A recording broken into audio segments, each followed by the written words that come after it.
Got a light? Yeah, got a light. Oh, I got that one too. Oh my goodness.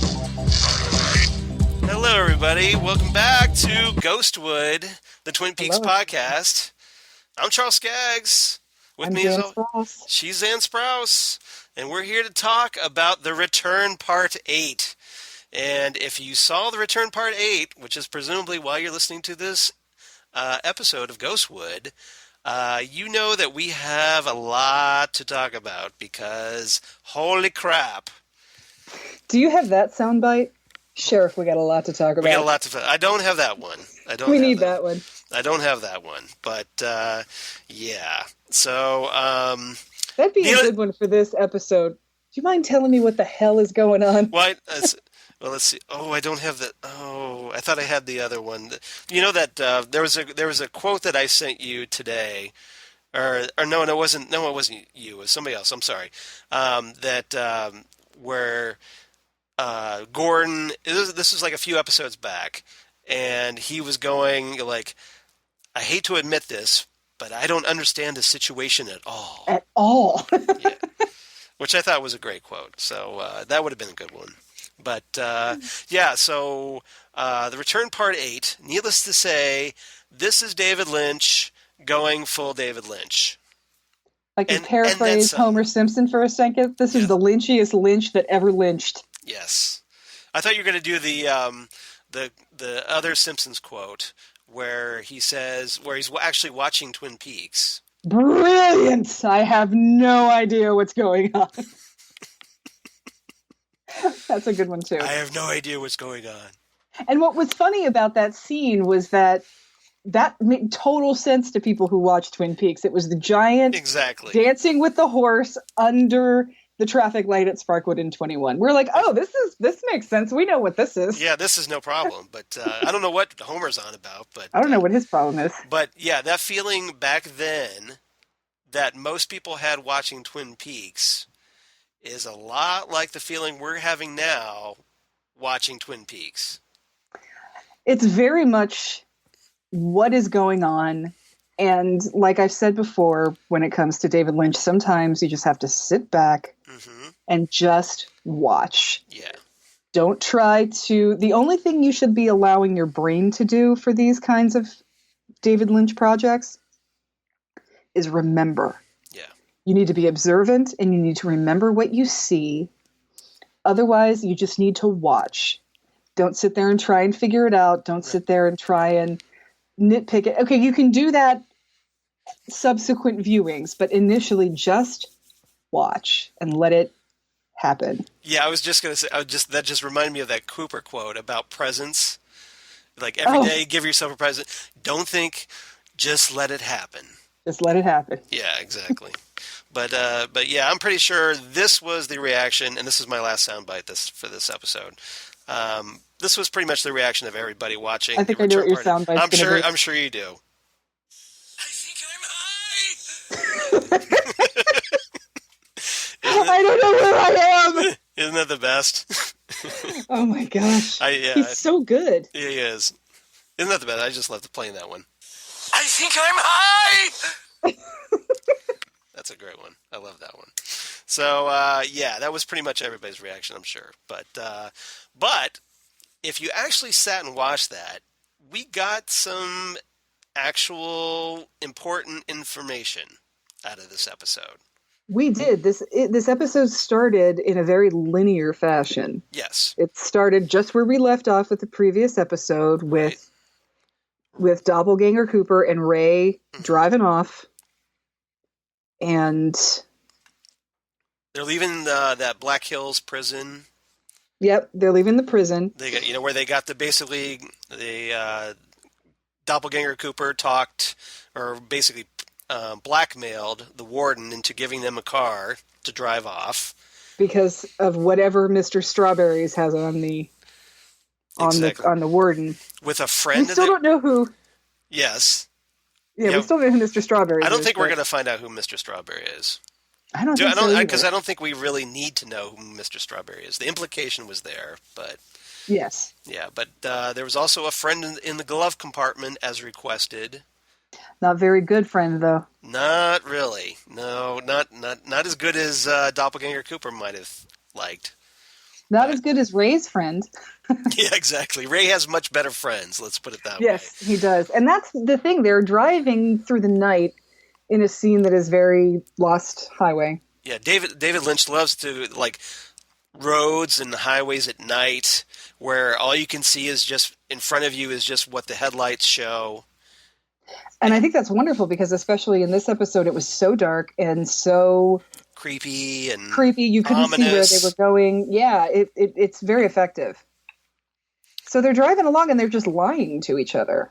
You know, he's saying, "Oh, Daria's waiting for our call, and we already know that Daria's dead." And That's a Ray's lying huge to him. lie. And so turns out that Ray has the coordinates that Doppelganger Cooper needs.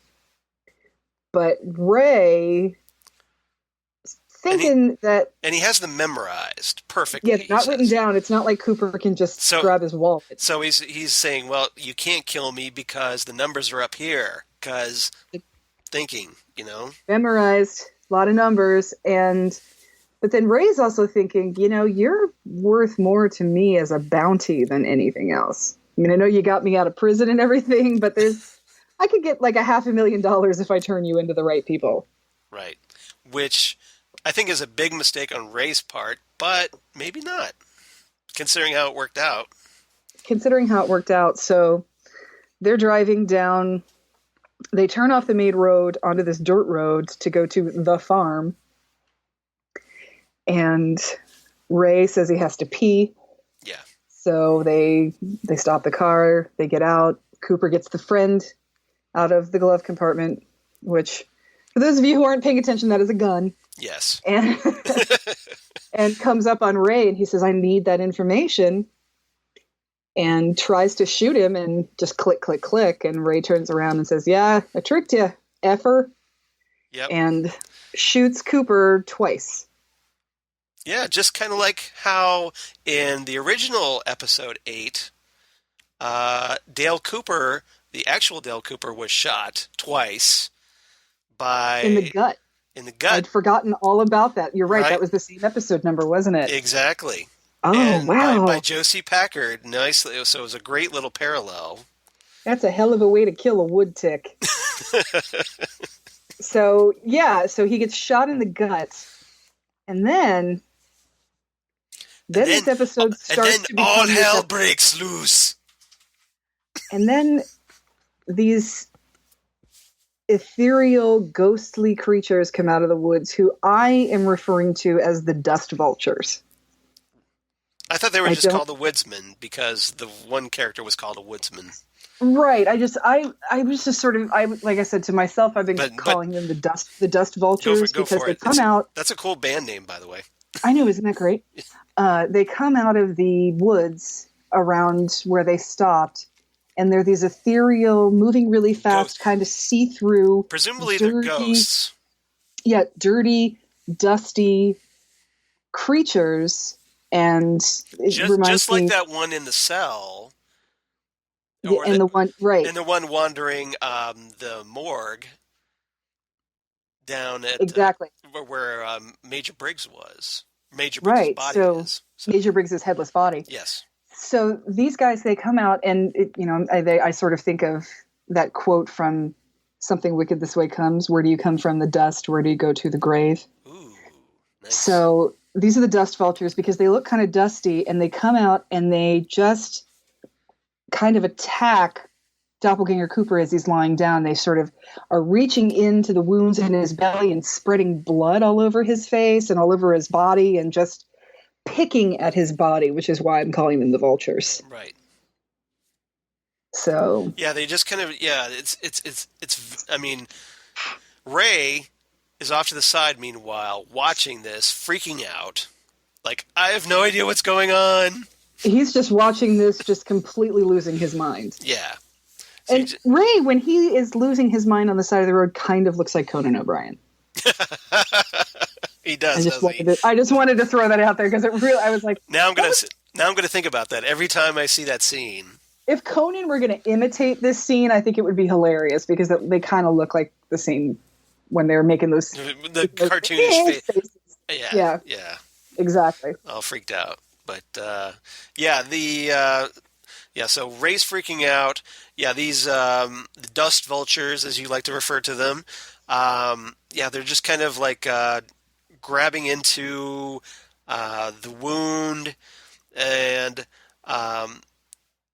you're not quite sure why they're covering Doppelganger Cooper with blood.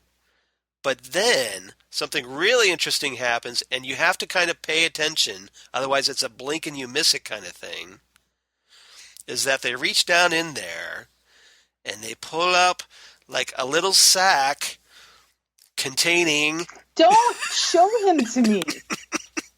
Charles has just shown me the Funko Pop Bob figure without warning me, which is not a nice thing to do. I'm sorry. David Lynch is the only one that is allowed to show me Bob without warning. Okay, all right. I'll file that away for future reference. So the dust vultures reach into Cooper's gut and pull out a Bob placenta. It's like Bob's smiling face in this placenta-like sack. Yeah, it's like almost like a Bob silly putty egg. Sort of. And we see more eggs later in the show. So that's true.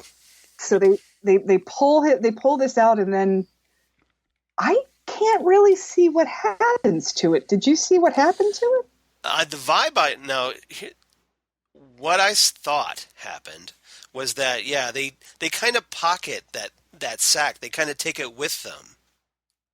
See, I couldn't tell if they pocketed it or it went into the ether or... See, I thought they kind of just like, okay, we're going to take this. This is ours. And we're going to leave this body all smeared, covered in blood. Mm-hmm. So, later in the episode... Okay, actually, we're kind of getting ahead of ourselves first. Because Ray, after the dust vultures leave... He takes off. He gets the hell out of Dodge. Exactly. He's like, feet don't fail me now. Does the little Flintstones running... little bongo drum running noise, and then just gets the hell out of there as fast as he can. And so, he gets on the road. Apparently he calls none other than Philip Jeffries. He calls somebody in this whole or at least gang somebody calling himself Philip Jeffries. We still don't have confirmation that it is Philip Jeffries. Right. And so he starts saying, I think he's dead. He knows where I'm going. So if he follows me there, I'll get him when he's there. Right. And it might shed some light on this whole situation. And he says the words, I saw something in Cooper. It may be the key to what this is all about. Yeah, so he knows. So have they been keeping? Was Ray presumably he's an agent of Philip Jeffries, maybe there to keep an eye on Doppelganger Cooper? Who knows? Because apparently Ray knows whatever is going on with the Philip Jeffries spirit box and the strange billionaire, and he's all part of that. And it's funny to me because you don't think that a guy like Ray and Daria, who Cooper met up with in this trailer of hillbillies, would be this... They just look like petty criminals. They don't seem like they would be this involved with this intricate of a plot, but apparently that's who they're working for. And why would Doppelganger Cooper get mixed up with them in the first place? Like, what was his business with them initially that he got mixed up with them in the first place? So that is a mystery too. Because we don't have enough mysteries on this show right now. We don't have enough. Yeah, no, we need some more. Yeah. And this was the part that was upsetting to me, because after we see Ray drive off, we see... Well, no, let's mention this first. Yeah, we should mention this because we kind of cut away first for a little while. We cut away to the Roadhouse of all places, and ladies and gentlemen, yes, the 9 Inch Nails, the 9 Inch Nails, the 9 Inch Nails, the definitive article, you might say. Yes. But And I get the feeling Trent Reznor can die a happy man now that he's yeah, been on Twin Peaks. He always struck me as that kind this of guy. feels like, yeah, this is probably one of his lifelong ambitions ever since the show came out in the 1990s. Exactly. He calls up David Lynch. He's like, Dave, listen, I gotta be a part of this thing. I did the soundtrack for that one movie for you, and I want you to put me in the weirdest episode of Twin Peaks you got this return. And David Lynch says, Trent, 10-4, good buddy. hold on to your hats. Hold my coffee. Yeah, hold my coffee. Here, Trent, hold my beer. Exactly. So we see the Roadhouse is a little bit early. Yeah. So this is the only Roadhouse we see. There is no Roadhouse at the end of the episode, and it's 9 Inch Nails. Yep. So say what you will about Jean-Michel. Apparently, he's really good at booking acts for the Roadhouse. I was talking to my friend Troy about this, and I was thinking I feel kind of sorry for these bands. Like, right. They have to play at this Renault-owned right. facility, and are they getting stiffed on payment? Is he stiffing them or saying, "Oh, the crowd wasn't big enough tonight, so you have to pay for your own beers"? Yeah, I'm sure he would be. Yeah, he would be that shady, the venue promoter, or like that. Yeah, there'd be something going on where he tried to weasel his way out of giving them their full cut. Right, you go to get paid, and his office is locked, and his car is gone, that kind of thing. So, the money's out in the car. I'll be right back, and then you hear Tyler squealing as he drives off. I usually sit in the car and fill out the check on the glove compartment. Yes, Blues Brothers. That's a great reference. So yeah, or because they're the 9 Inch Nails, does this mean they're like an alternate reality version of the band this is how they could afford the 9 Inch Nails, but they couldn't afford 9 Inch Nails? Possibly. And that's the thing. I mean, 9 Inch Nails, the only thing constant about it is Trent Reznor. So, yes. Yeah. So they play a song. Yeah, she's gone away, and they do that for about 5 minutes. They do that for about 5 minutes, and then when the song is over, we cut back to Doppelganger Cooper's body. Yes. And he sits up. Right. And I was excited for a minute because I was thinking what you were thinking, that regardless of what the Dust Vultures did with the Bob placenta, right, it was gone from Cooper. So does this mean... But Cooper's eyes are still black. Ooh, I hadn't thought about that. And so I don't know. You're probably right. Yeah, I'm really... But, I mean, that had to be a big step to get Bob out of him. That's the thing. I mean, that's gotta help. And I was thinking, like, okay, if the Dust Vultures are like agents of the Black Lodge, because remember, Bob was supposed to return to the Lodge. Doppelganger Cooper was supposed to return to the Lodge. And he was just like, okay, I'm dodging this. I've created Dougie to throw you guys off the scent. Right. So I would think that here's an opportunity. Hey, we've got Doppelganger Cooper. We're going to take Bob and send you back to the Lodge. Maybe. And if that is the case, then we have 2 Cooper bodies, which just lends even more credence to my Dark Crystal theory, where the 2 bodies are going to have to come together as one. But one of you must die. Or yes, is this a Harry Potter Voldemort sort of a thing? Yeah. But I was upset when I saw that his eyes were still black. Oh, I totally forgot about that. You're probably right about that. I don't want to be right. I was getting so hopeful that, okay, is Cooper back now? Does this it? But probably not. And I think he would have been. We do. It seems like we're unfinished with Dougie. We're definitely unfinished with Dougie. So probably not. Oh well. I think Dougie is more on the road to Cooper recovery than Doppelganger Cooper is. If for no other reason, Doppelganger Cooper just got shot twice in the belly and was left for dead, and some dust vultures came and put their hands in his wounds and spread blood all over him. Yeah, and apparently that healed him right up. His body's not doing so well. I mean, granted, they did remove this giant evil tumor that was a Bob placenta, but it's still I don't think it's enough to make him perfectly healthy again. So we'll see how that turns out. Right.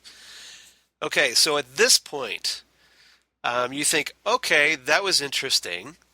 Um, but we then cut to a big flashback sequence, and it's pretty much, well, it's two flashback sequences really that kind of take up the rest of the episode Right. because we go back to White Sands, New Mexico, at 5:29 in the morning on July 16th, 1945. And if you're a World War II buff, you probably know Trinity! the importance of this date. Yes. This was the Trinity test which was part of the Manhattan Project. Exactly. So this is basically the first atomic bomb test. And we actually get to see the detonation of the first atomic bomb. And hey, doesn't it look a lot like that painting or a photograph or I think it's a photograph that's directly behind Gordon Cole's desk at the Bureau? Yes. So I'm sure there's a connection there we need to explore. Like I said, this is an actual historic thing. Yeah. On this date at that time was the Trinity test. And so why is Gordon so fascinated with this? And presumably he knows a little bit more about what really happened that time or that day. Well, what happens is we see we hear the countdown. It's a far off shot. Yep. And we hear the countdown, and then there's the detonation, and we see the mushroom cloud. Right. And it's a slow approach as we go inside the mushroom cloud. For as horrific as a mushroom cloud is, it's a beautiful shot of what we're looking at here. Right. So it's the slow moving into the mushroom cloud, which then becomes this ethereal mixture of cloud and water and bits and star stuff, and it goes floating into space, and it becomes clouds and water and stars and anything, and just becomes this ethereal mixture. Yeah, it's almost like if you've ever watched 2001: A Space Odyssey. This episode is very 2001. Right. Even the this is totally this is very Stanley Kubrick, where at the end where Dave Bowman, he essentially becomes the star child at the end of 2001: Space Odyssey. Right, and it's even a similar soundtrack. That whole big psychedelic moment, with all kinds of Doctor Who credit like visuals. Is it the same music? I didn't even think to look that up until just a second. It's a different movie. So the actual there's an orchestral piece that plays during this sequence. And this is that Penderecki piece, right? Yes, exactly. So yeah, it's by Krzysztof Penderecki. I don't know if it's Penderecki or Penderecki. Spelled Penderecki. Yeah, but maybe it's Penderecki. So which Kubrick has used before. Kubrick has used Penderecki music before. So it's called Threnody for the Victims of Hiroshima. Mm-hmm. And it is very eerie sounding, very similar to if you're familiar with 2001: A Space Odyssey, the very end where you have the old man. Yeah. Old man in bed with the monolith at the foot of his bed, and he's pointing at it, and then all of a sudden we have the Star Baby. So it is a very, very similar sounding soundtrack. Yeah. So very cool. Now we get to see... After all, there's all these surreal scenes, and then we see a floating horned female figure. This looks to me like the glass box monster. Exactly, that's what I was thinking. It's like, okay, looks a lot like the creature from the glass box in part 1. So, and I'm kind of wondering, because it did seem like this was a female form. Definitely female form, and it's a female actress. Right. So, is this Mother that was hinted at in part 3? Ooh, good question. So, because she's essentially like a mother that vomits up these dark spheres of energy. She vomits this she's garbambozia. exactly. So it just spews forth, and one It's of this them, it's this garbambozia that's sort of this ectoplasmic cloud that has little eggs inside of it right? and the Bob placenta. Yeah. Don't worry, I won't bring out the Bob Funko figure and freak you out. Thank you. Please leave him out of the frame of the video. Thank you very much. Scaring me for no reason. That's what Bob does. That's what Bob does. That's what he's here for. Exactly. So, but yeah, so essentially, what we're seing is the origin of Bob, presumably. well, I have a lot going on in my brain about this. Yeah. Is this the origin of Bob in his current form, or is this Bob? Because as we know from the book, this sort of evil entity that is Bob has been around since Lewis and Clark, Right. at least documented since Lewis and Clark. So, what was it about this nuclear catalyst Yeah. that brought Placenta Bob, Frank Silva Bob, out of the sputum of the glass box monster and into Earth? And I'll talk about the rest of my theory in a little bit because it goes a little better with what we see in a few minutes. Okay. But yeah, that's really I think that's really insightful. Do we want to talk about the gas station? Yeah, we do want to talk about the gas station. Oh, you mean jumping? Yeah, because well, we could. Yeah, this is kind of where I was going next because yeah, there was so what we kind of see at this point, we see the woodsman scurrying out of the nearby gas station with a convenience store. Convenience store / gas station, and it looks very 1945 with the old pumps. Right. And it's the woodsman dust vultures just scurrying around with bright lights blinking, and they're scurrying around. It's almost like a strobe light effect. Yeah, it's not like lightning; it's like a strobe light, and it's very similar to how they came rushing out of the woods when Doppelganger Cooper was shot. So I'm not sure what they're doing.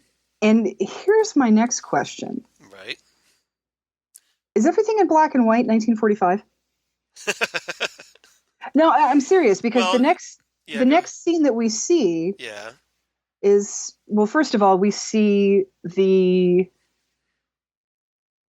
more of the explosion mixing with star stuff and fire and water, and it turns into a gold ball. Right. Which we'll talk about later. But then it's like this red liquid, almost blood type of looking stuff. So I'm just wondering if the black and white is supposed to indicate time or location. I think or is it just a stylistic choice? But David Lynch is never that. Yeah, I think it was just because cavalier. It does kind of give a feeling of the past when you throw that black and white, right? Imagery up. Because color television didn't hit until the 50s. Right. So, so it is, and we didn't have color movies until then. So, well, I take that back. We did have the Wizard of Oz, so stuff like that. So, but it wasn't as widespread. So it does give a feeling of the 40s. The most mainstream full color film at that time was Pinocchio. Yes. So. Yeah, I think it was the 30s, so. Yeah, that sounds about right. So, we don't really know. And then at this point, we shift to another sequence where we go back, presumably, to that little island in the middle of a purple ocean. Right, it's this dark, choppy sea, water all around, and then there's this obelisk mountain. Yeah, it's Mount Doom. It looks like Mount Doom with a sort of modernish looking, very plain looking building at the top. It almost looks like, speaking of the Wizard of Oz, it almost looks like the Wicked Witch's castle. It's just gray and featureless. Right. But it also kind of looks like the building where, with the ocean, it's like that what we thought at the time was like a limbo realm. Right. Whereas Cooper was starting to leave the Black Lodge before he meets the eyeless. Yeah, he meets the eyeless woman. Yeah, where he ended up going through the electrical outlet into back to Right. Earth. Yeah. Right. Exactly. So yeah, So it's like that kind of transitional realm. But my question is, okay, because we we go inside and there's a woman there whose name is Senorita Dido. Senorita Dido. Yes. Yeah, played by Joy Nash. She's she's my new favorite thing. Yeah, I saw your picture. Joy Nash specifically, but definitely Yeah, Senorita Dido those are yeah, my new two favorite things. If anybody out there yeah. wants to come to my house in October and do that makeup for me so I can go as her in That would be Halloween, a great cosplay. that'd be fantastic. I don't Yeah, know where I'm going to find that dress, but if you can just do the eye makeup and the yeah, hair for me, yeah. that'd be great. Yeah, it's kind of like old stage Hollywood.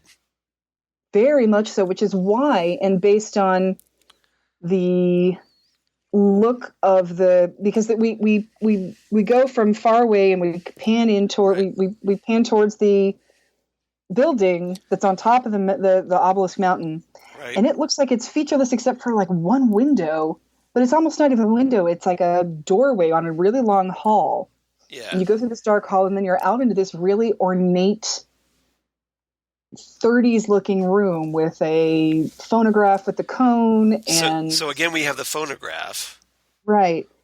So it almost still looks and like it's the 40s when this is going. she's there listening to like old timey jazz, Mm-hmm. and there's like this alarm type sound, almost like a gong, Like a warning but alarm. yeah, it's a warning. It said, and we see like this big bell shaped device. And we saw one of those on the roof of the box that that the eyeless lady was in. And Right, what is her name? Nido?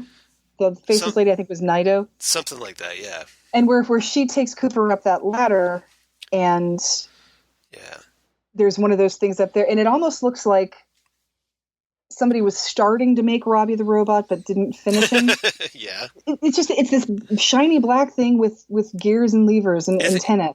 it's very David Lynch industrial. Let's put it It that is way. very David Lynch industrial, and you don't even want to call it steampunk because it's so questionable as to Bizarre. what it Yeah, actually yeah, is. yeah. It's So, abstract.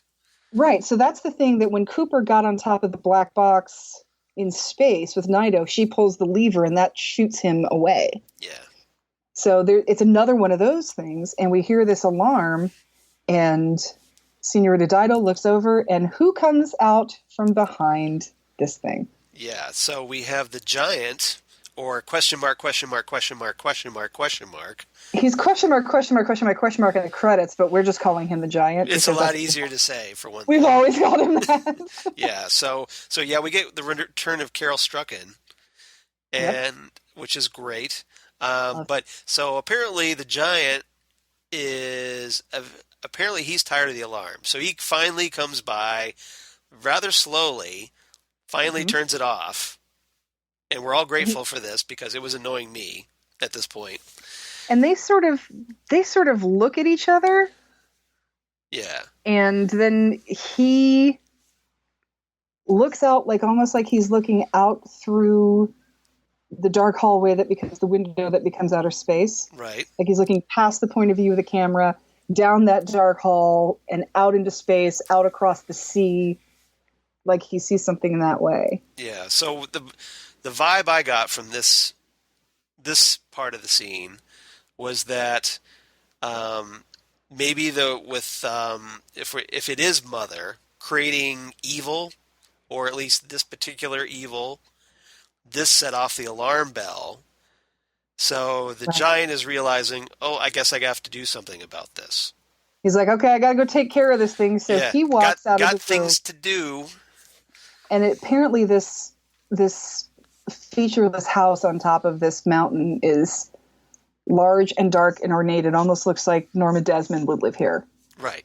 You know, he walks Again, into it's very old Hollywood.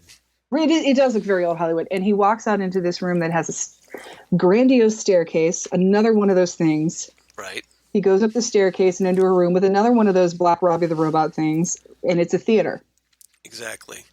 Like if you here in Columbus, we have this place called the Palace Theater, Yes, we do. and it's very much like that. It's a very old time movie theater, So it has, these really ornate staircases and, and wall decor and whatnot. Well, I think, are you talking about the Ohio Theater? That's a I'm little bit sorry, more you're right. ornate. You're right. The Yeah. Ohio Theater. Yes. We actually are very lucky enough to have two old theaters like that, one of them being, well, actually three, because we also have the Southern.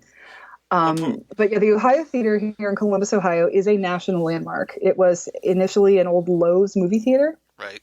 So, and it was built back in the 20s, and it still has an organ for silent film. Yeah, And the Kappa Summer movie series here. yes, and it has a giant chandelier. A little bit of trivia. Do you know how much that chandelier weighs?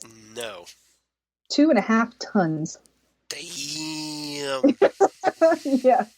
So it would be a great place to do Phantom of the Opera, but no one wants to clean that up. So. Yeah, exactly. You better hope that the supports hold. Just saying. Seriously. So yes, it's a 2-ton chandelier.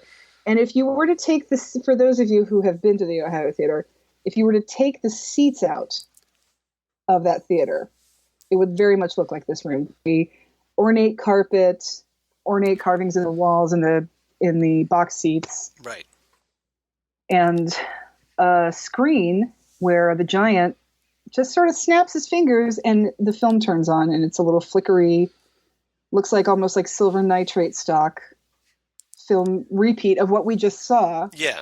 So he starts watching. Yeah, it's almost like, okay, this is his DVR, and it's like, okay, I'm throwing up the nuclear explosion. Let me go take a look at this, see what's going on. This Trinity thing that happened. Yeah. So this might be important. So okay, I'm watching, and then he pauses it at the moment where he sees Bob's image.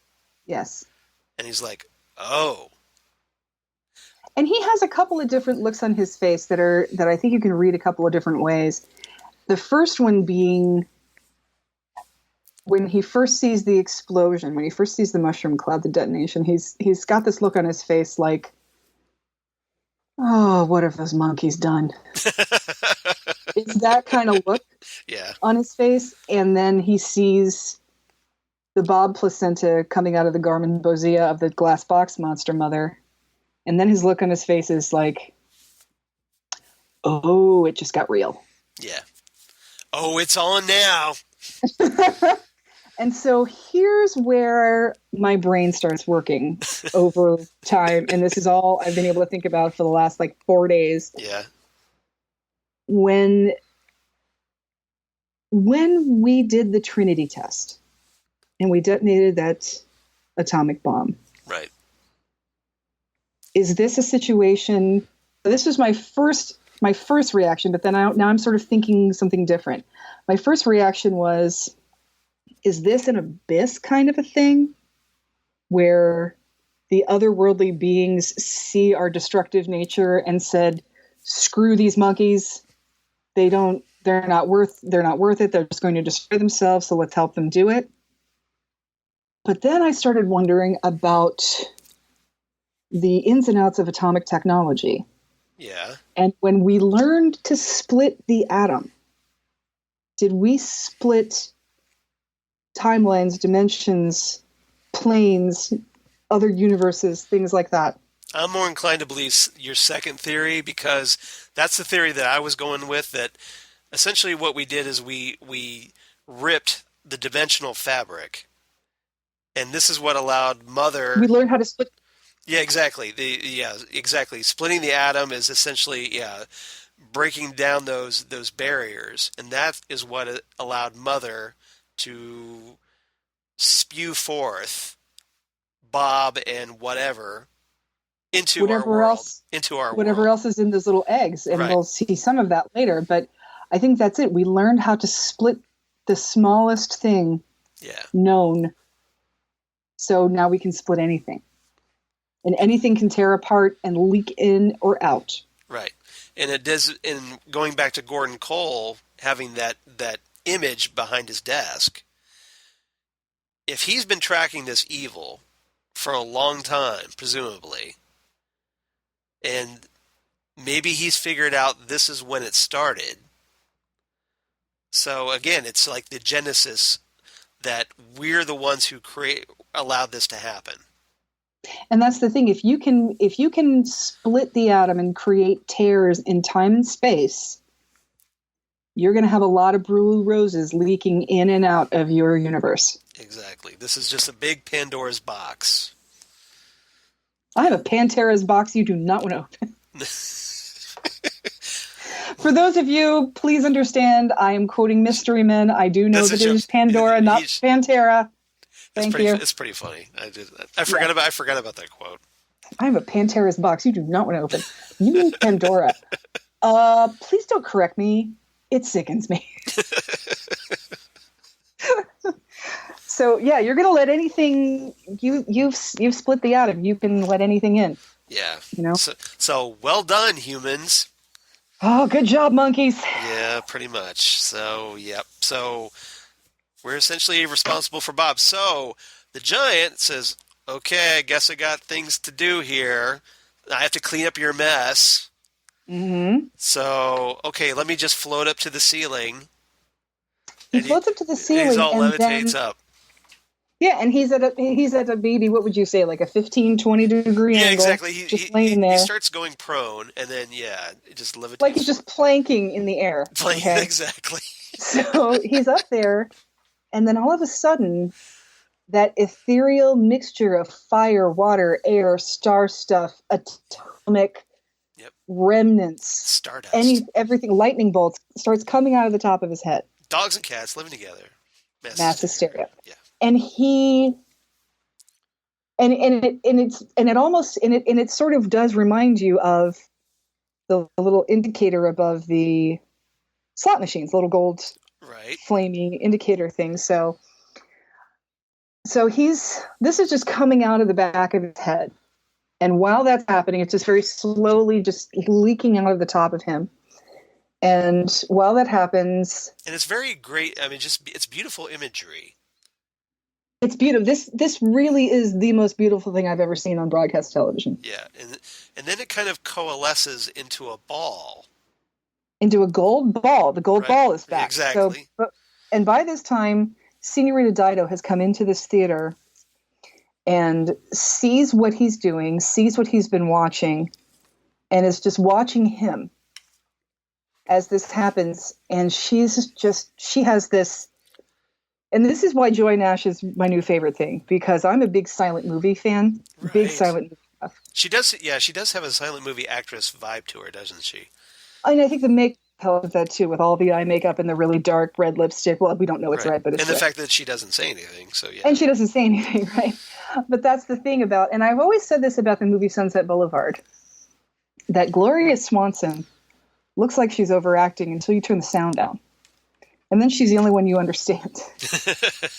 Because that's what she knows. She knows how to act with her face. She's emoting, she's projecting. And Joy Nash's mouth is half open and her eyes are wide, and she's kind of like in love or in awe at what she sees. She looks as captivated and as in awe of what she's seeing as I am. I'm absolutely floored by what I'm watching at this point. Right. So she's watching this, and then very slowly the gold ball comes out of this ethereal mess that's coming out of the giant. Gold ball slowly floats down, and Senorita Dido slowly reaches up to catch the gold ball. And she catches it, and she kisses it. Right. And she looks, and she pulls it back, and she looks at it. And whose face is there? And who's looking back at her? It's Laura. Laura Palmer. Laura's in the gold ball.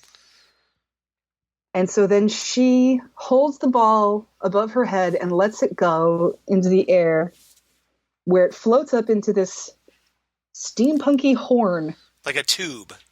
Like a horn tube thing. Like a tube that looks like a really distorted trombone type. Right.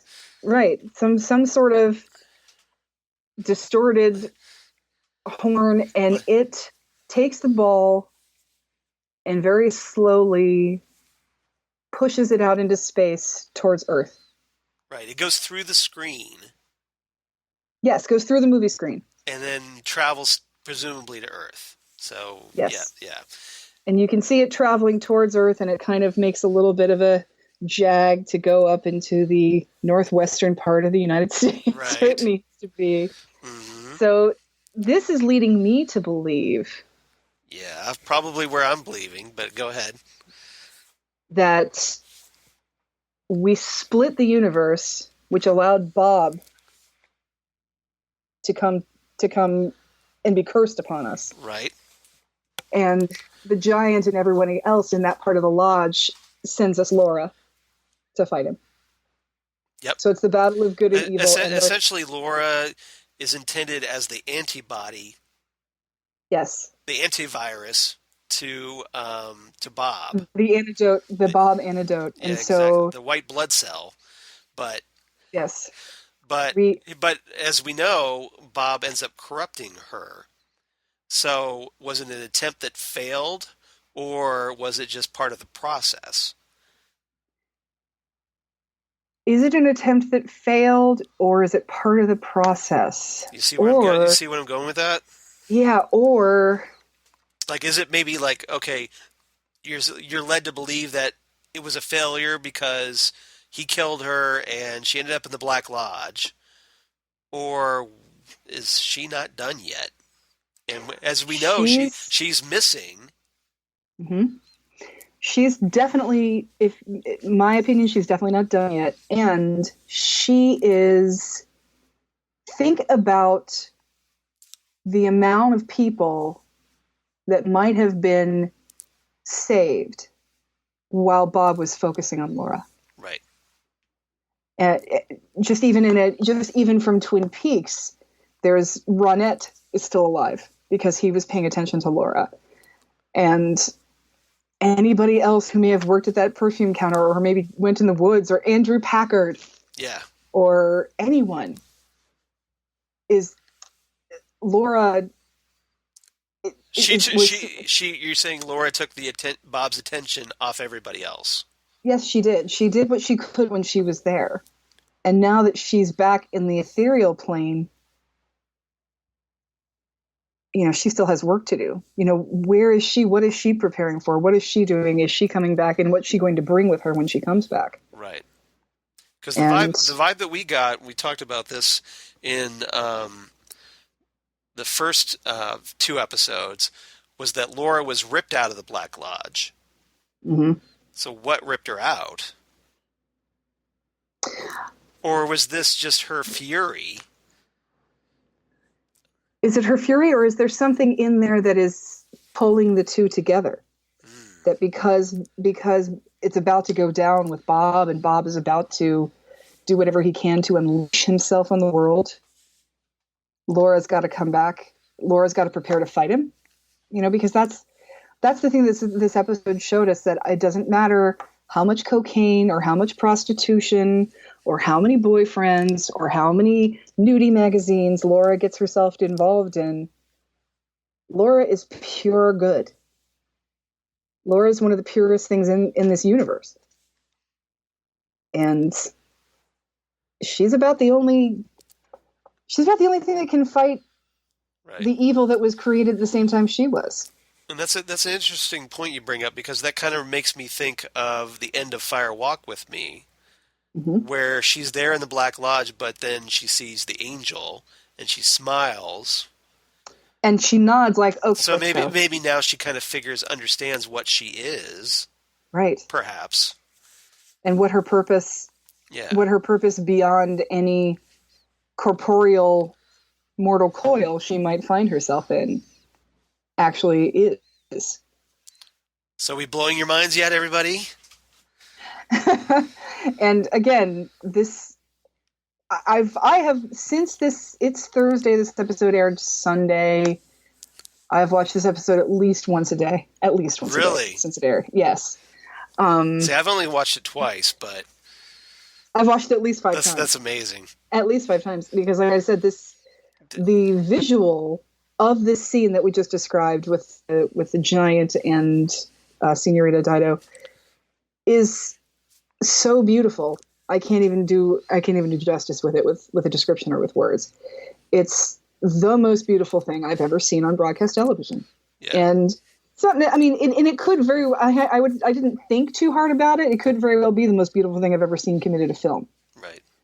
But it's most definitely the most beautiful thing ever to be televised. I mean, And it's unbelievable. This is David Lynch doing art.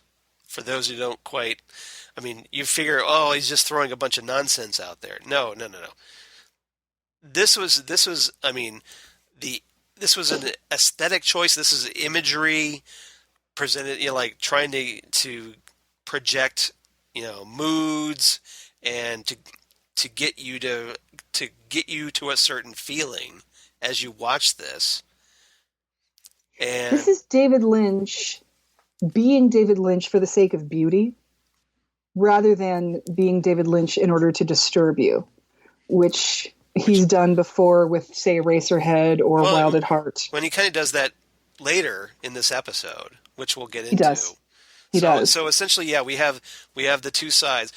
So for this sequence, is this like this fortress? No, I don't want to say a fortress, but this castle or what have you. I think fortress is a good term for it, because not only is it up on top of a giant mountain, which, by the way, right, that mountain looks a lot like the memorial marker that's in the desert to indicate there's a stone obelisk in the middle of the New Mexico desert to commemorate where the Trinity test was done. Really? Oh, and it looks a lot like that mountain. It's bizarre. Yeah. Well, that might be deliberate, because so what I'm wondering is, was this the White Lodge?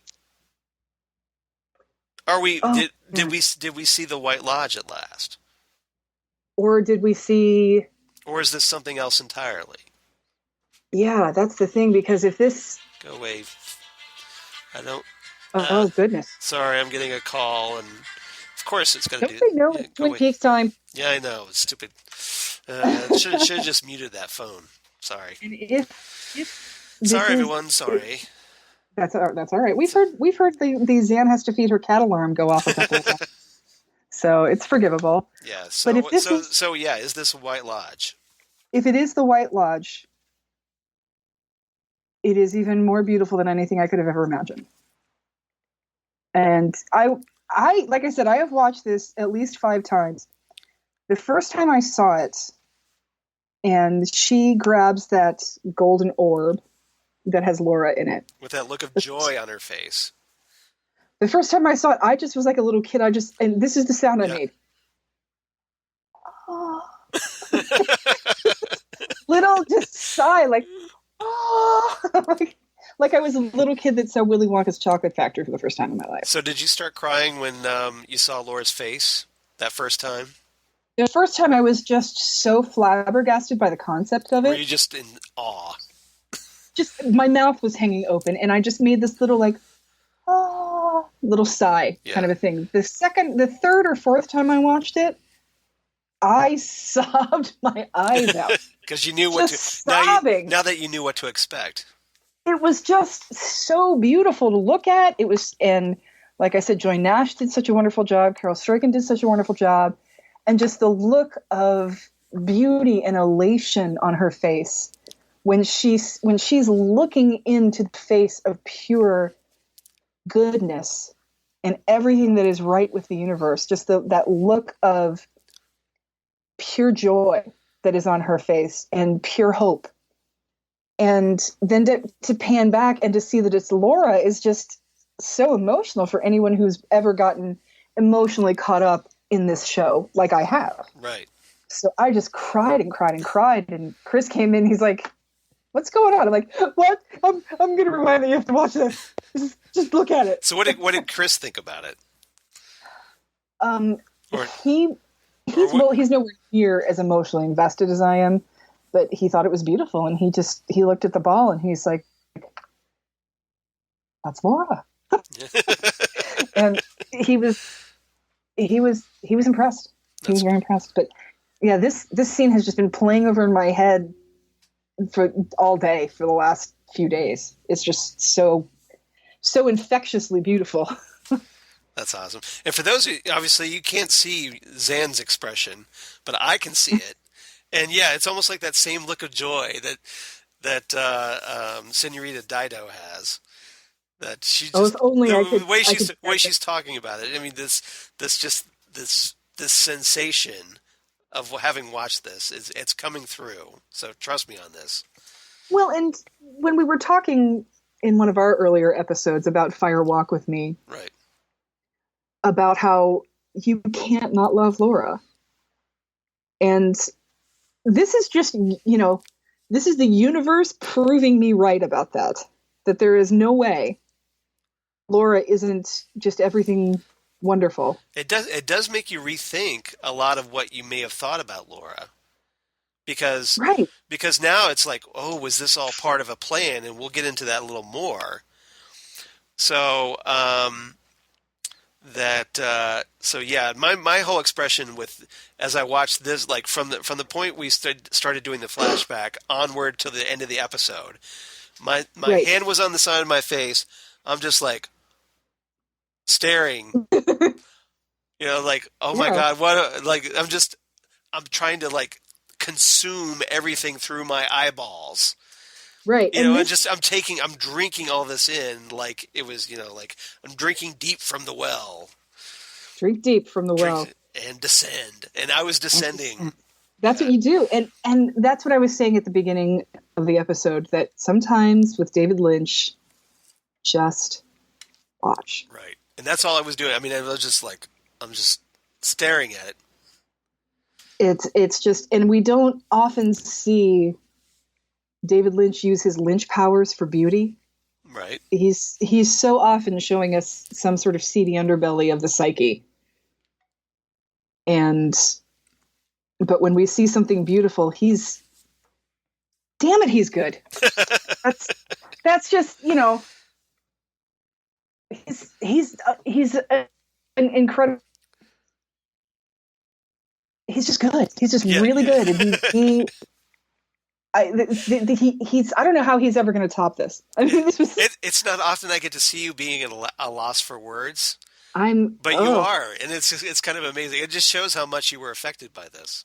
That's because it's so visual. There's nothing you can't do Describe anything. Describe it. You can't. Right. You just look at it. Just keep looking at it. That's all you got to do.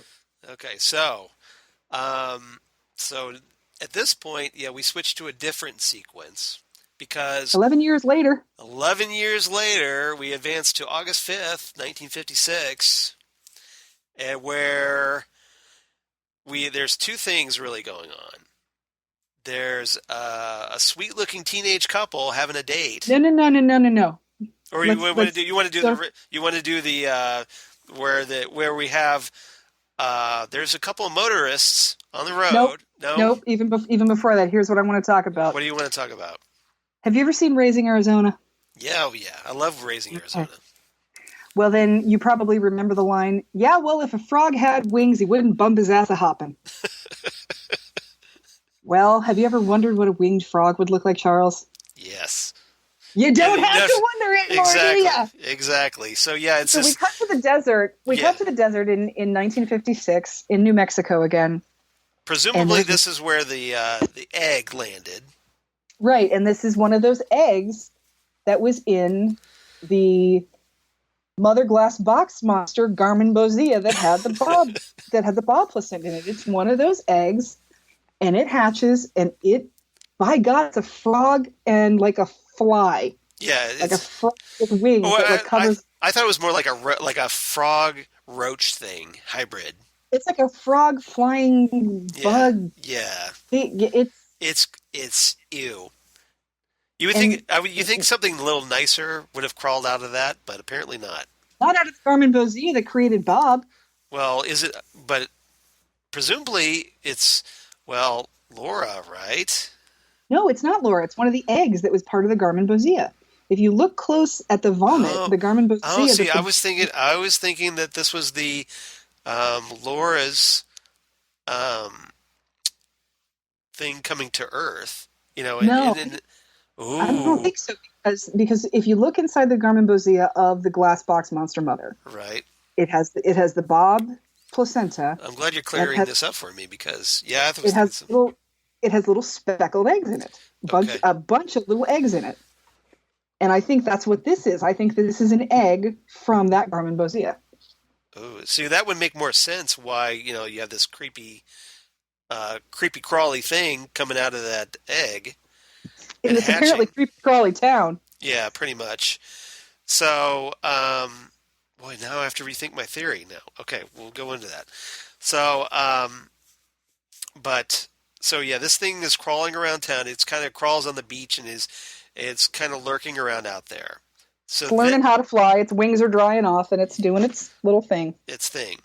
Now, it'll turn up again later. We'll get into that. But now I guess this is probably where we should talk about the motorists on the road.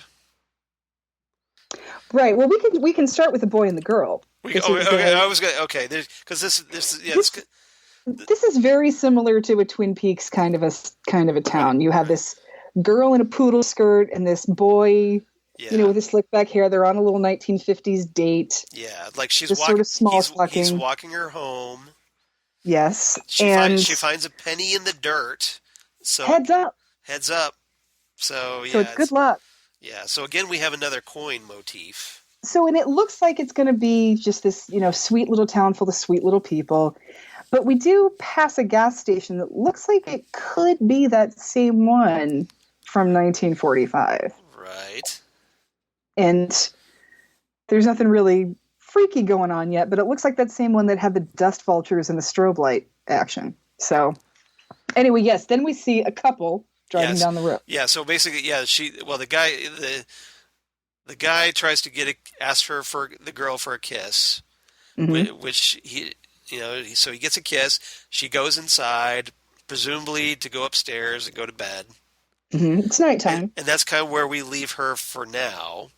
And then, we cut to the couple on the road. And it's at this point, so we have the woodsman, who's played by an actor named Robert Broski, who's best known for impersonating Abraham Lincoln, which is why he had the Lincoln-style beard going. I can totally see that. Yep. He does have a kind of Abraham Lincoln vibe to him. So, he's kind of like, it's at night, these motorists are driving down the road, and then they see a guy in the middle of the road. So they slow down. And he's not just a guy. He looks like Dick Van Dyke and Mary Poppins, covered with soot. Yeah, so it's the last guy. Like it basically looks like a coal miner just came out of the mines. You remember that guy in the waiting room in Juice who died smoking in bed? Yeah. So he's just burned because he's a crisp. Yeah. Or Ratelli from the first Batman movie with Jack Nicholson. Yeah. I'm glad you're dead. I'm glad you're dead. He looks like that guy. He looks burned. Right. Like black soot. Extra burned. crispy. Yeah. Yes. Who ordered the extra crispy? Super crispy. Super crispy. Yep. Almost burnt. Cremated. Yeah. So he comes up on this couple. Yeah. And we start hearing the buzzing, the electrical buzzing. And listen for the sound. Listen for the sound.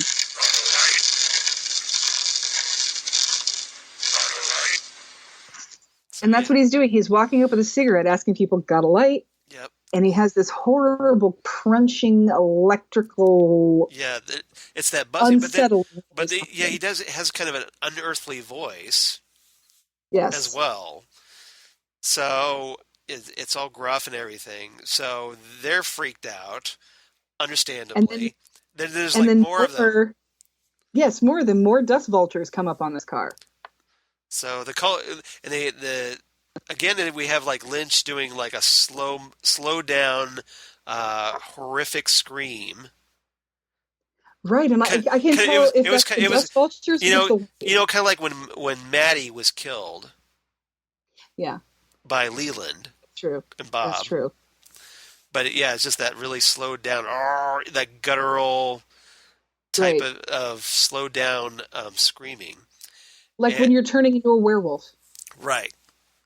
Like you do. Yeah, as you do. Yes, exactly. As one would do. As one would do. So you know how it is, right? When you Mhm. turn, I hate it when they turn into a werewolf. You guys know how it is. Once a month, it always happens. So they've managed to like weave their way out of there, Yeah, away from they get out of there, and it's yeah, interesting too because the dust vultures move around slowly and so quickly, like they're leaving vapor trails of themselves. right. They're Like, you know contrails. what they look like? They're contrails. Yeah, they look like that episode of Futurama where Fry had 100 cups of coffee. Yes, exactly. That's perfect analogy. And he You saves should the have you should Titanic. have the little counter of coffee The cups. little counter down in the corner. How many cups of Three, coffee have the burned up dust vultures had 300 ding. today? Maybe Yeah, they'll save the Titanic too. exactly. The woodsman decides to take a little stroll through town, ends up at the local radio station, KBJK, Mm-hmm. AM radio, where he crushes the skulls of a receptionist and a DJ. He doesn't just crush the skull of the DJ. He turns the DJ's head into a bowling ball. Yeah. Like he's got his He's fingers yeah, in his he's head. like yeah, he's in like digging his fingers into the guy's the top of the guy's skull. Right, and you even see he's got his hands on his skull, and then you see it in the back, and you see his fingers like come out of his head, like he turns the guy into a bowling ball. Pretty much. It's very, very unsettling. It is. And the guy, and then of course, Lynch holds the camera on the guy as he's, like the just because he's just the guy's just squirming and like he's just kind of stuck where he is. And all you hear is squishing and crunching and dripping. Yeah. It's obviously a contrast from the previous sequence. This episode shows you everything David Lynch can do when he uses his powers for beauty, or when he uses his powers to show you a dream of dark and disturbing things. Exactly. Has his powers of good and evil. Yes. Yeah. So he starts, this is where, and then the woodsman grabs the microphone, holds it up really close, does the whole, this is the water, this is the well. Drink full and descend. The horse is the white of the eyes, dark within. And he just says that over and over again. Yeah. And so, it's this repetition. And at first you're like, okay, what is all this about? Then we kind of cut to a couple locations across town. A really cool diner that I wish still existed. A really cool diner that's named Pops, which I have to think is a nod to Archie Comics. Because oh my gosh! And of course, what actress is on Riverdale based on Archie Comics? Machen Amick. That's right.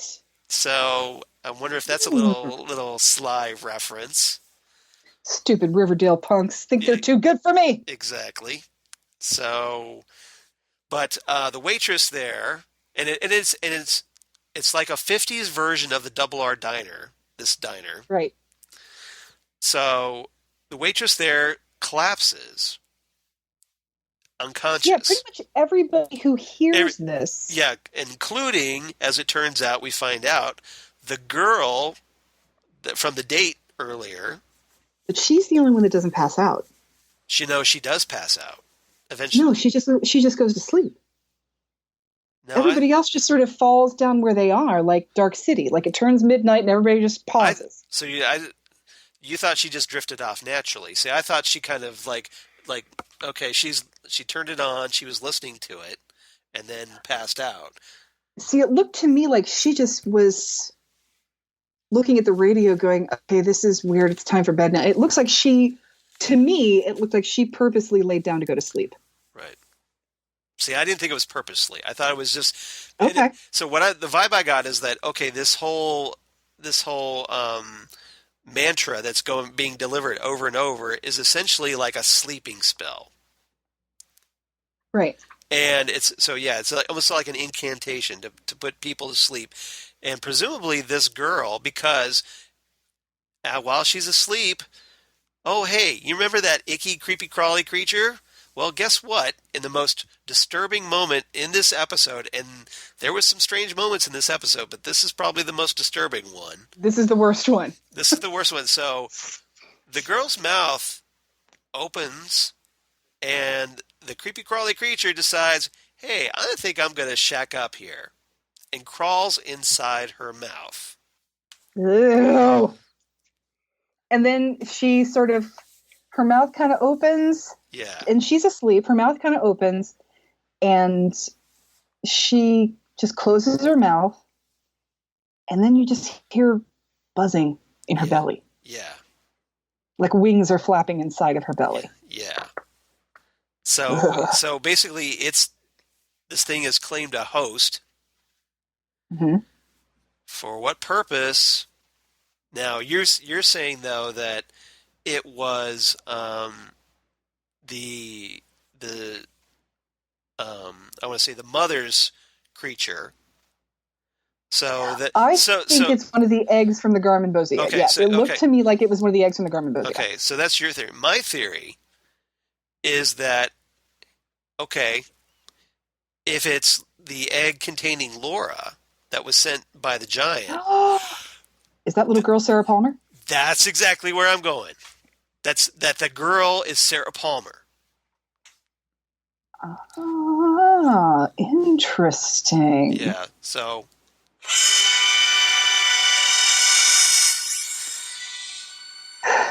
Sorry, I couldn't resist that. And you know what that does? That makes me think about Sarah Palmer alone in her house, watching nature programs. Yeah, exactly. So my theory is that was Laura. Now, why it was a creepy crawly, I have no idea. But hey, it's Lynch, so who knows? But I was thinking that was the egg containing Laura, or the creature containing what's going to become Laura once Sarah Palmer gives birth to her. So I think that was because if you think about the age of Sarah Palmer, the timing fits really well. That girl could be Sarah Palmer. It fits very well, exactly. And so that's my theory. That girl and the boy in the credits are just girl and boy. Yeah. They don't have names. Right. Ooh. You like that theory? That's got my brain working even harder than now you're gonna have to go back and watch that scene again. Oh man, you know what it makes me wonder too. I want to watch the scene where Sarah is alone in her house watching the nature programs, and I want to see if there's buzzing. Ooh, that's a good idea. That maybe I missed. That's possible. Interesting. You like that? And I gave you a little something to chew on there. Yeah. You have to roll that one around in your noggin. Seriously, yeah. Oh, I'm good at that. Yes. Interesting. Yeah, because I thought it looked just like those eggs. So it was part of that. I mean, I could see where you're coming from with it, and I think that's why I think I'm not going to totally discount your theory, because I think it could be, but if it is Laura, it would make sense that girl is Sarah Palmer. But are we both right? Because is that boy Leland Palmer? That's another theory. And the reason I say that is because she seems, really kind of into him, and like she's really been keeping track of his movements. Right. So I thought you were going with Mary. No, that's over. Oh, good. And you live in town by the school, right? How'd you know that? I just know. So maybe maybe this is, oh my God, they are trying to create the Quetzalcoatl Haderach.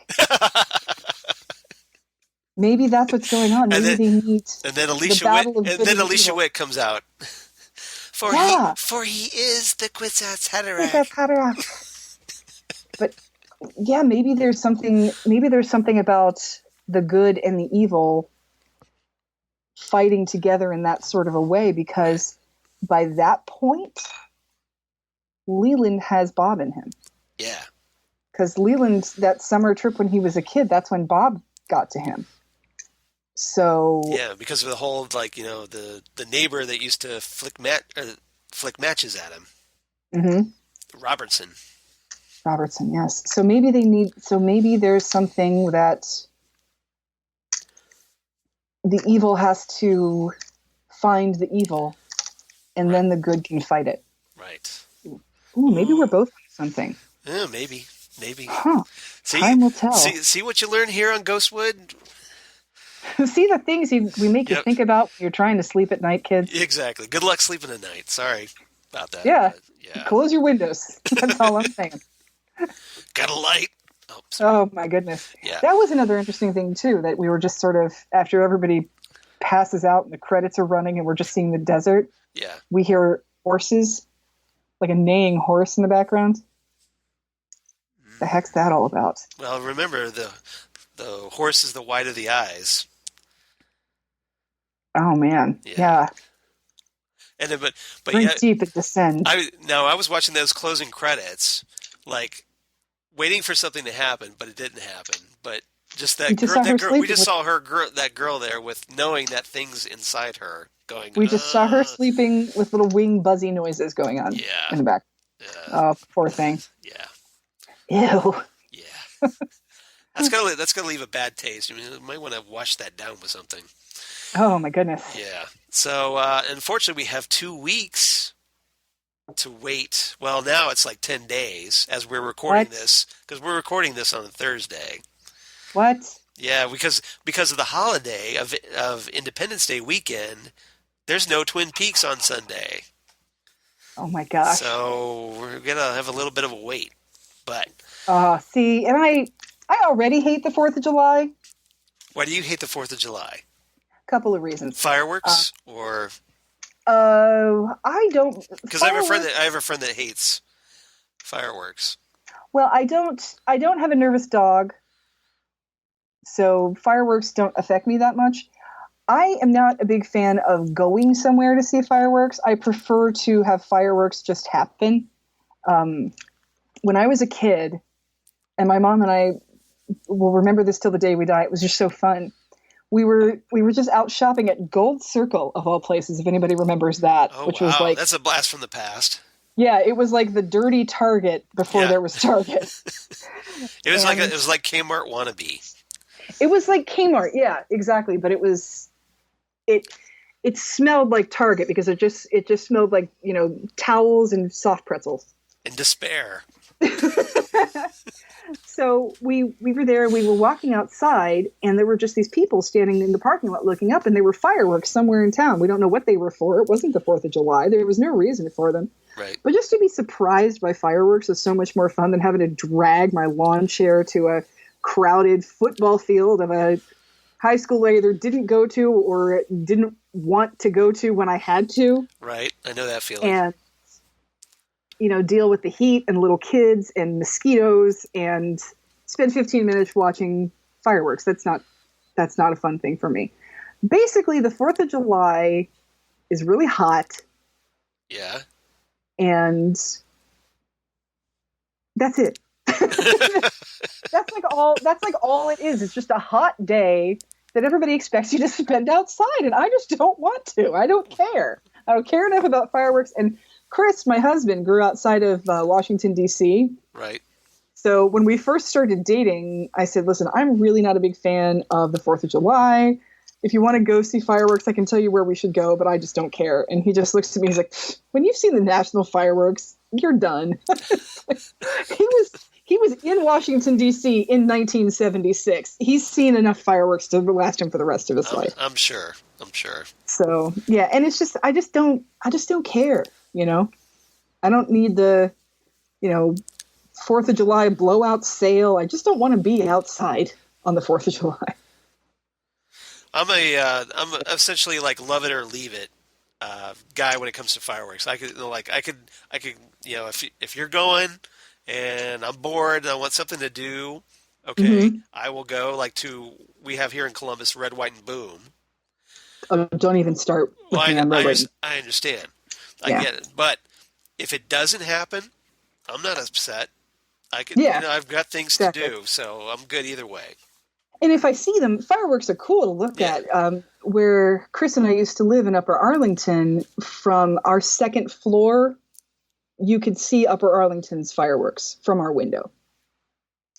So we could sit in our house with no bugs, no other people's children, no mosquitoes, no heat, no uncomfortable lawn chairs, and watch fireworks. And our cat would just sort of look around, wondering where the pops were coming from and wondering where the light was coming. Like, it was like fireworks to a cat right. is a gigantic laser pointer in the sky. So looking around, all excited, yeah, stimulated. What? So she wasn't like a nervous dog that needed, a thunder shirt or something like that. If any of you have dogs and you've tried the thunder shirt, let me know how it works. I've been curious about that. Who doesn't, hide under the sofa? She's just curious about it and just sort of weirded out. So it's not like I have to be too terribly concerned. Right. My neighborhood is fairly quiet about it because we do have a lot of dogs. I'm not sure if we have a lot of veterans living around who would take issue with it. I also think when people set off fireworks in their driveways, especially here in Ohio, where anything interesting is illegal. Yes. You're just trying to make noise when you're drunk. I'm not interested. I'm not interested in you making noise or watching your smoked snakes on the sidewalk while you're drinking. Especially this year, now that Zima is back in the stores for however long that lasts. Oh, it is? I didn't know that. Yeah, Zima has made a limited time comeback. because there was a screaming demand for Zima. Maybe that's the. Are we just ripe for 90s nostalgia that much that Zima decided to come back? Yeah, probably. Well, it's just those people that were, young enough, now that they're older and more in positions of power, they can say, "Oh yeah, well, I love that. Let's bring that back." I'm waiting for Bartles and James to make a comeback. Wine coolers. That I would do. Bartles and James wine coolers. Or Seagram's golden wine coolers. Those were because Zima and wine coolers. That's what you drink before you drink. Yeah. When you're like 19. Yeah. But everybody I've seen that has wanted to get Zima has come home with like 2 or 3 cases of it. Right. Because they're like, hey, I found some. So, and some people aren't able to find it. So yeah, it's this big mad dash to see if you can find. Like when Surge came back out, people were ordering it from Amazon, and or when Crystal Pepsi came back out for 10 minutes, which that was a bad idea in 1992. I don't know why. I was gonna say I didn't like Crystal Pepsi back then. Crystal Pepsi didn't taste like 7-Up and didn't taste like Pepsi. It was some sort of unholy love child in the middle. It was not. It was the spawn of mother. But everything back then was see-through. Yeah. We clearly Canadian. We had clean and clear face wash, and there was some clear shampoo, and then we had Crystal Pepsi, but we had purple ketchup. Go figure. Okay, so we've shifted from fireworks to Crystal Pepsi. What am I going to do on Sunday? There's no American Gods, and now there's no Twin Peaks. Yep. Actually, you know what? I'm happier knowing this now and Preachers than on Sunday. Monday. Preachers on Monday, but but that's Monday. Yeah. What am I supposed to do all night on Sunday? I don't know. I guess you can rewatch part 8. I'm gonna. Yep. And now you can look. Now you can go. Sarah Palmer. Ooh. That's a head scratch. I didn't even think about that. You're welcome. Thank you. I thought this was something completely new that we were going to find out about, but why would it be? So who knows? All right. Yeah. So rating. Do you have a rating for this episode? Oh, absolutely. This is a 10 out of 10 Golden Laura orbs. That works perfectly. I gave it a 9 out of 10, only for the simple fact that I want to know what happened with Cooper. Doppelganger with Cooper. That kind of frustrated me. I was like, you can't leave me hanging like that. Well, I will admit that before I completely fell in love with this episode and joined the cult of episode 8. Yes. My first initial thought... One of us. Turn me into the chicken lady. I'm coming with the episode 8 people. That's where I live now, is in episode 8. So when I see the Trinity test, and that it's 1945, and then I see the giant, as much as I love the giant, my first thought was, we don't have time for this. Right. Get on with it. Right. My first initial thought was, come on, I don't have time for this. I want to know what's going on. And then as I started watching, I was like, I see what you're getting at here, David Lynch. I'm just going to sit back and let you do your David Lynch thing. I didn't think it was possible. I can understand that. I didn't think it was possible for him to out Eraserhead, but he did. And it's so much more enjoyable to watch. It is. It is. Because Because if you ever, Eraserhead is so beautiful, but so disturbing. it is. It's one And of this is those. just, Eraserhead for me as a movie, you have to watch at like 2 a.m. in the morning. okay, here's what I need you to do. Yeah. I need you to go on YouTube or Google, and I want you to find Bruce McCullough of The Kids in the Hall. Right. He has a song called Eraserhead. Oh, I need to hear that. And it's about how you should watch Eraserhead. Yeah. He takes like a week off of work and he watches Eraserhead, and just over and over and over again it's my vacation. And one of the things he says, and then 2 days in, I order a pizza. I don't eat it. I just order it to prove that I'm still in control. That's awesome. It gets a little disturbing towards the end of the song, but it's actually a very funny song. Very fitting for a Eraserhead song. Yeah, I'll see if I can find it out there. But yeah, Bruce McCullough has got a couple of comedy records where he does some sketches and some comedy songs, and they're very funny. And that one is probably my favorite. Is his Eraserhead song. That's great. That's what we can do on Sunday night now that we don't have Twin Peaks to watch. There you jerks. Go. There you go. Showtime. Yeah. Well, actually, that works out good for me. me. I'm sorry, Showtime. I love you for bringing up Twin Peaks. I'm not mad. I promise. You just went all passive aggressive there. That's great. I totally did. Yeah. So yeah, 8.5 mushroom clouds is my rating. Well, it just was a 9 a second ago. Oh, that's sorry. You're right. You're right. I did bump it up. Are you just getting madder thinking about how much? No. I forgot I bumped it up to 9. So 9 mushroom clouds. All right. So that's my rating. That works. So yes, I can understand, because that, like I said, that is what I'm really dying to know. Are his eyes, in fact, still black? Because they sure looked like it to me.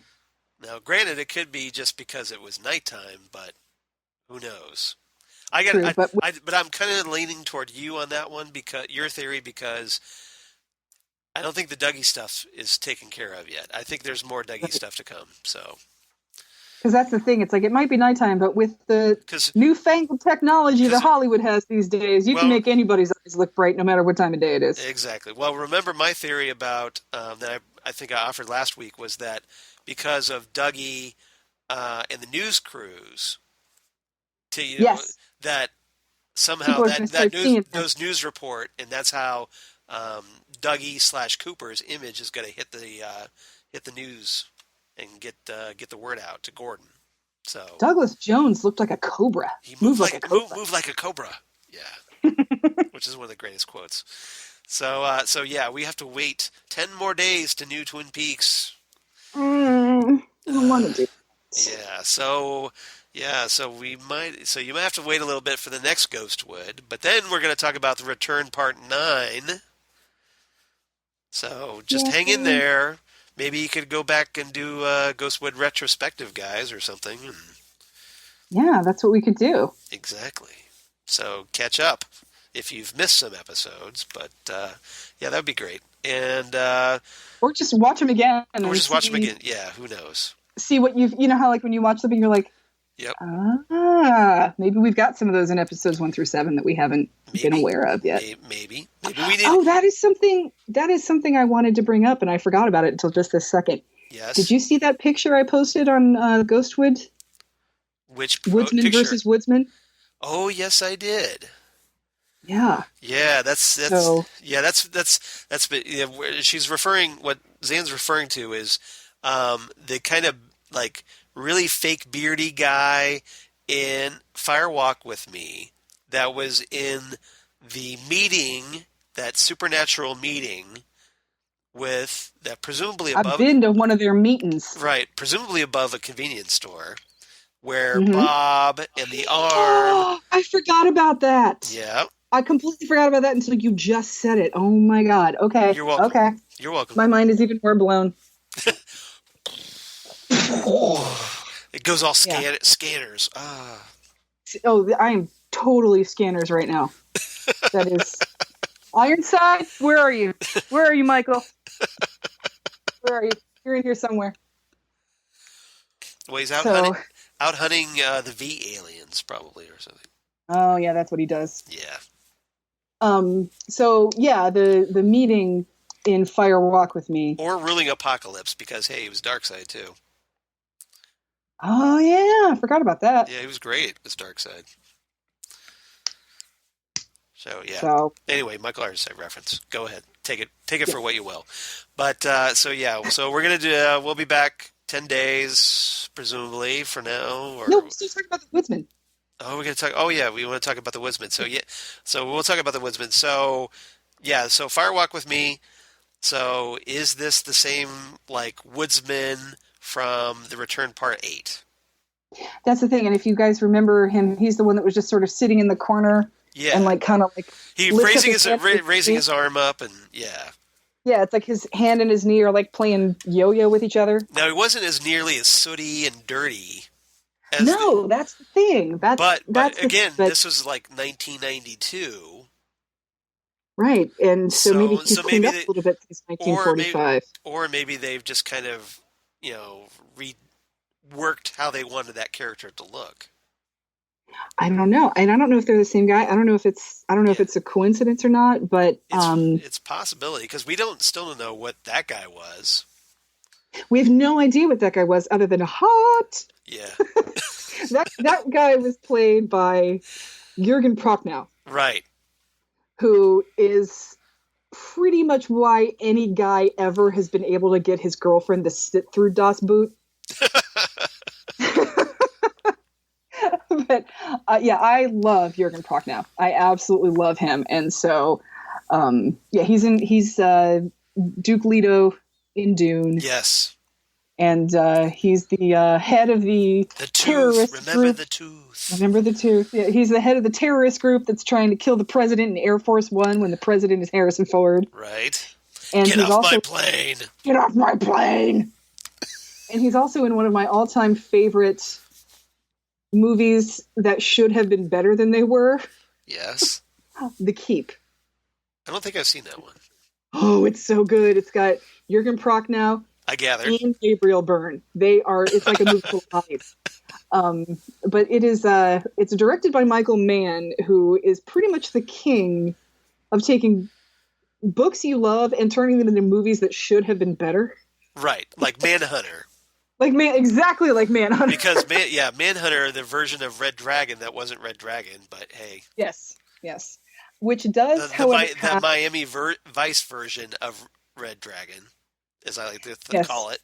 Uh-huh. Because Michael Mann was the creator of Miami Vice. Exactly. So, however, I will say that, like The Keep, Manhunter does have fabulous people in it. I think one extremely underrated actor is Tom Noonan, who is Francis Dollarhide in Manhunter. Oh, yeah. And I think he's extremely underrated. I think he's wonderful. I love him. But yeah, The Keep. I would definitely recommend The Keep. I know it's on Amazon Video. I don't know if it's on Netflix, but I know Amazon has it. Okay. Thanks for the recommendation. Yeah. So, but yeah, we don't know what's up with that other guy. So where are these woodsmen coming from? And it's obvious. I always just thought it was a Pacific Northwest thing. But if these guys were in New Mexico. I know, that's the thing. So these guys, we find that they've been in New Mexico since the 40s. So right. Head scratcher. And then they're in South Dakota with Doppelganger Cooper when they right. So they're traveling. Exactly. They're hard traveling woodsmen. Maybe they're the eggs. Maybe they're in the eggs too. Possibly. I don't know, because there were a lot of eggs in that Garmin Bozia. Yes, there were. There has to be more spirits out there. Something. Yeah, something.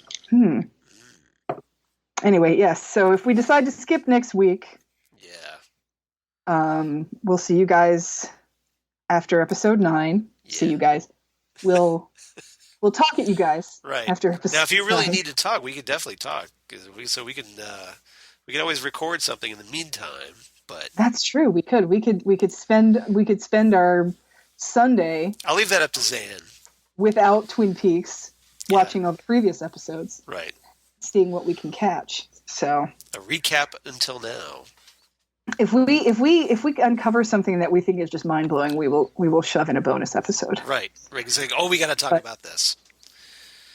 It's also really hot outside, and that makes me lethargic. So I'm not promising anything. Fair enough. No pressure. So in the meantime, yes, if somebody wants to talk to us about our theories, where should they do that? Well, obviously the best place to do that is you can email us at ghostwoodpodcast@gmail.com. Or you can reach us on the Twitter machine at @GhostwoodCast, which all the crazy cool kids are doing, so you better do that. Or you can reach us on our Facebook page, Ghostwood, the Twin Peaks Podcast.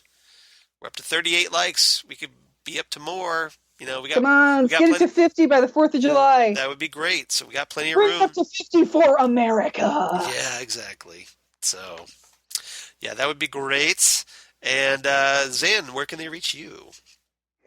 Well, I am on the Facebook, Zan Sprouse. Yes. And I am on the oft neglected Instagram as Udinax19. And I am on the Twitter as Udinax19, which, by the way, is where I reached out to Joy Nash. You did? I told her how amazing I thought she was. I said, congrats on being center stage in the 15 most beautiful minutes in television history. Did she respond? Yeah, not only did she like it, she said, "Oh my God, thank you so much. This made my night." So that's awesome. Now I'm in this new. You're in the Joy Nash Club. I am. I'm in this sort of hero worship, glowing. Yeah. Moment here. So yes. If you cosplay as Senorita Dido, you need to probably take a photo and send it to her. Seriously, I am totally. I don't know who I would be, but well, we could think about that. We could shave your head. Yeah, there you go. Golden wires, and then you could be the giant. That'd be good. But I'm 5'7". Yeah, I'm the giant. Well, I'll stand. Really? We'll get you. I'll give me a milk crate or something to stand on. Yeah, we'll get you something to stand on. It'll be fine. I'll kneel down. Or just kind of hang me from the ceiling, levitating me. That's the thing. Nobody knows how tall you are when you're hanging up in the air at a 20-degree angle. Yep, that's true. Where can people find you, Charles? They can find me on the Twitter machine at Charles Skaggs, or on the Instagram, same place, at Charles Skaggs. Or Facebook, of course, Charles Skaggs, conveniently enough. Google Plus for all you crazy kids in the Google Plus. And my blog of geeky things. I hope it doesn't work. Damn good coffee. And hot. Darn it, it worked perfectly. Damn good coffee and hot. Now I have to go make the Price is Right noise on my own. Oh, well. You mean this noise? Oh, that's my favorite. I do that just for you. I think I love it more now that it's Archer's ringtone. That's right. I forgot about that. Isn't it like his ringtone for Cyril or something like that? Something like that. That sounds about right. So yeah, my blog of geeky things, Damn Good Coffee and Hot, where I talk about Ghostwood and Twin Peaks and all kinds of cool comics and sci-fi goodness. And my other two podcasts, Next Stop Everywhere, the Doctor Who podcast, which I do with Jesse Jackson, and we're just wrapping up Doctor Who Series 10. We'll be recording that on Sunday. And then the Fandom Zone podcast, which I do with Karen Lindsay, where we discuss comic book on TV shows. This week we're going to be talking Preacher, the first two episodes of the second season, and we're going to be talking about the final two episodes of iZombie. So check that out. Are you guys talking about American Gods? We are not talking American Gods because that wasn't really a comic book, but that's true. Good point. But my friend Jesse does have an American Gods podcast called Roadside Attractions, which I recommend. So you might want to check that out if you're an American Gods fan. But American Gods is awesome. So here's the thing: I feel kind of bad for American Gods because American Gods. It came on at the wrong time. Well, up until May 20th, it was the best TV show on television. And then everybody that was a Twin Peaks fan just like, okay, you just got backburnered, American Gods. And because it's no offense, opposite. but it's opposite Twin Peaks. Yeah. So as soon as that happened, we're all like, okay, we'll see you Monday. I still American love you. Gods. I still love you, but Twin like Peaks. You have that sort of like casual relationship with that, guy that goes to the coffee house with you.